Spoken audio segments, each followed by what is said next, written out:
Hey, what's up, Brook family? My name is Anna Valma, and I'm going to be talking with you all about the DNA process in this video. So just as a reminder for you, DNA are our summer discipleship groups in which we will meet together in groups of either 3 men or 3 women, and we'll dig deeply into scripture together and exhort one another as we pursue Christ-likeness. So DNA is an important name because it also gives us the content of what we'll be working through in those groups. So DNA, we have D, discover. We'll be discovering truth in scripture. In nurture, we're going to take those biblical truths that we've discovered and we're going to dig deeply into our personal lives and seek to apply them to our personal lives and allow them to convict us in our personal lives.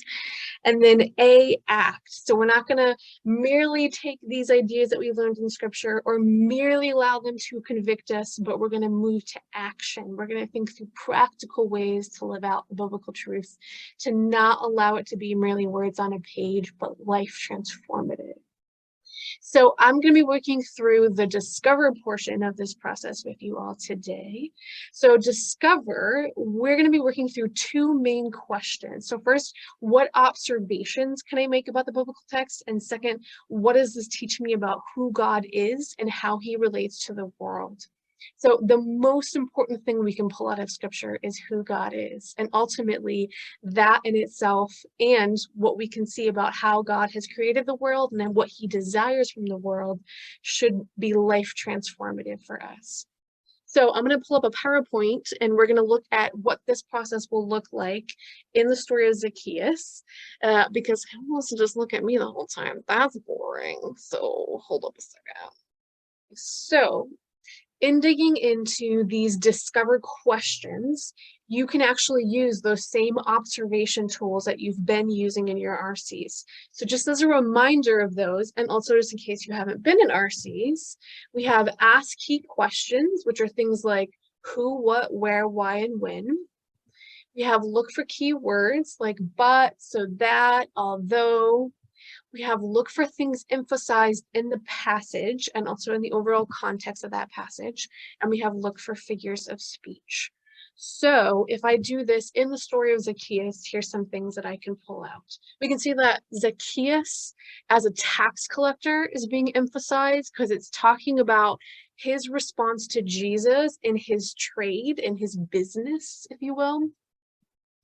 And then also the fact that he's wealthy is going to be emphasized here and how he's going to give his goods to the poor.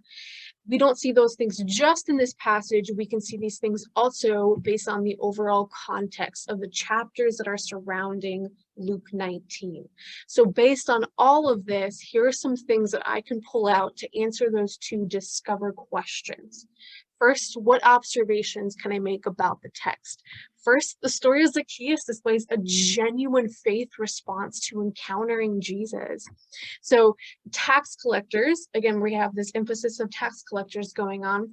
Tax collectors were despised members of Jewish society. They were people of Jewish descent who had, in a way, betrayed their own people in order to collect taxes for the Romans.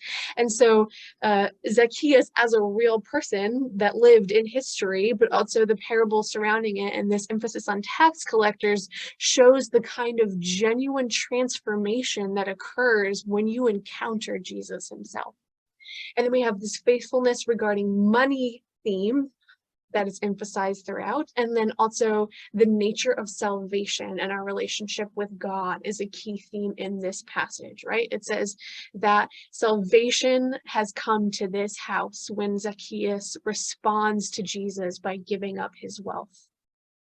Okay, so let's talk about this. What does it reveal about God himself and about humanity through scripture? So first off, God doesn't care about societal status or how good someone appears to be on the outside, right? Again, Zacchaeus was one of the most despised members in society. God cares about what is on the inside and about a genuine faith response.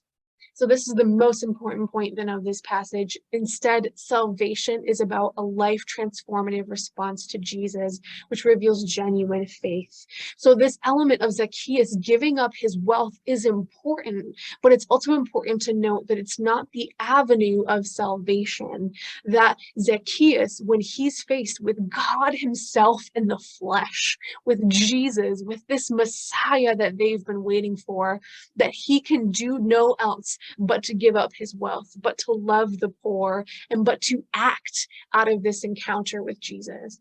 And so, as another point, faithfulness with resources and humility in recognizing our own brokenness and sinfulness are signs of such a life transformative response. So I hope that has been helpful for you in kind of digging a little bit deeper into what this portion of the DNA process is going to look like. Just as a reminder, discovery itself is going to be those two questions. So what observations can I make about the text, and what is God revealing about himself and about humanity through scripture? Go ahead and watch the other videos about the nurture step and also the act step. And I look forward to doing this process with you all. All right. Bye, y'all.